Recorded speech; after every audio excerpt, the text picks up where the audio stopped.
morning for you. I'm probably going to change from my notes a little bit. As we've been going through 1 Thessalonians, and we've been looking at what Paul had to say to that church, through the lens of what it means to live in the end times, because Paul was convinced that that was the time that he was living in. And by the tone of this letter, part of what he was saying to them is, this is how you lived in those days. This is what you need to do to live in those days. And, really, to be honest, that was a major theme in just about everything that Paul wrote. Paul was convinced, beyond the shadow of a doubt, that the Lord was going to return during his lifetime.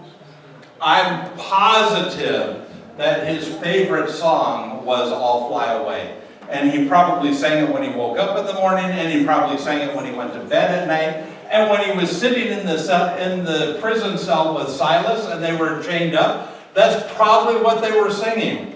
Some glad morning when this life is over, I'll fly away. Because that was Paul. He was convinced that that was going to happen.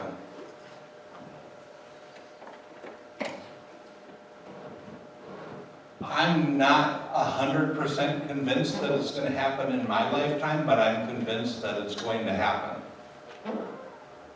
I would love for Jesus' return to be in my lifetime. I would love for Jesus to return before I finish preaching this message.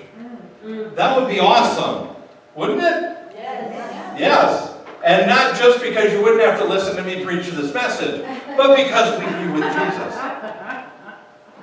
We'd be with Jesus face to face. But here's the question. If we're convinced that we're living in the last days, and we are, I believe that Peter declared that in Acts 2.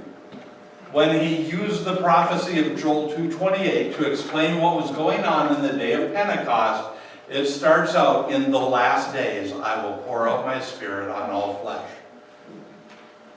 I believe that Peter said we're living in the last days, and I believe that we will continue living in the last days until these days are over, when Jesus returns.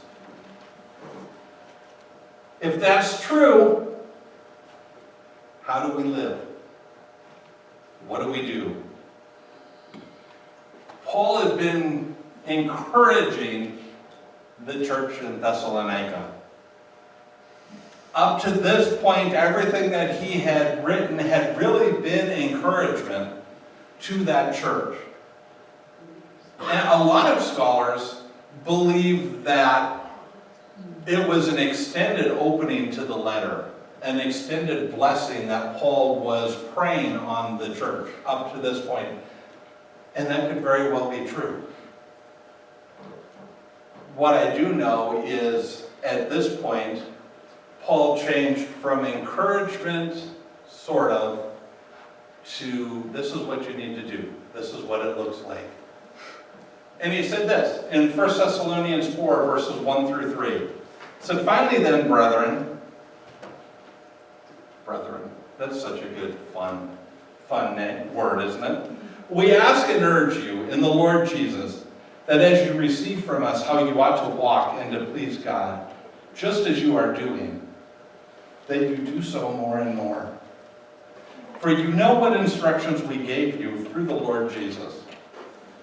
For this is the will of God, your sanctification. It's God's will. More clearly, it's God's purpose and plan that we be sanctified. When it comes to this world, God has two plans. One plan is that all shall come to him, that none shall perish. That's the first plan. That's what God's purpose is. He is not willing that any should perish. That's what he wants. The second thing that he wants is for all of those who come to him who are no longer perishing to be sanctified. That sounds like such a fun word, doesn't it? I am sanctified. I feel like I need to put a bow tie on and maybe get a top hat and tails and those really shiny shoes that you wear with tuxedos. And that's what I should wear around, saying I'm sanctified.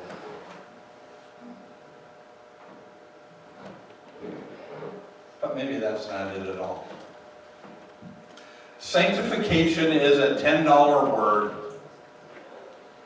that we use, and it really means purified, made pure. We sometimes confuse sanctification with consecration. Consecration means to be set apart. Sanctification means to be made pure. And Paul writes, it is the will of God, your sanctification.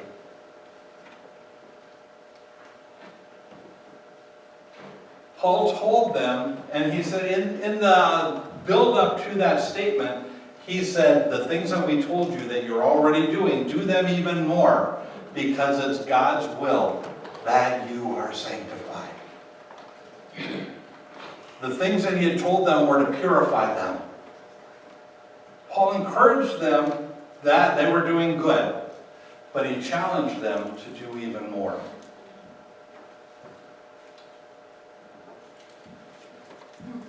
That's an interesting thing, because that almost sounds like salvation by works. And if we know anything about Paul, we know that that would never come out of his mouth.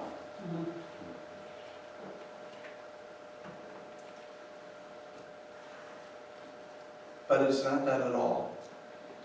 It's not that. In the Old Testament, on the first day of Pentecost, 50 days after the Passover, all of the Israelites were gathered around Mount Sinai. And Moses was up on the mountain. And God started telling him things. Some of the things God wrote down on stone tablets for him because they were very important. Other things God told Moses, and he told Moses to teach the people. This is the law. God gave the law. There's 3 parts to the law, and we need to understand that. Within the law that God gave to Moses, there's 3 categories. There's the civil law. Civil law is really simple. Property laws, how you act at the market, pricing laws, those kind of things. The things that made Israel into a better country. That's what these laws are. They were meant for Israel. Sometimes they transcend into other places. But they were meant for Israel. God was telling Israel, this is how you will function as a country. You'll do this and this and this and this and this. That's the civil law. Then there was the moral law. The moral law is that part that God wrote down on the stone tablets. Sometimes we call them suggestions. He meant them as commandments. There's 10 of them. There's a few more that are sprinkled throughout the law. These are laws that have moral implications.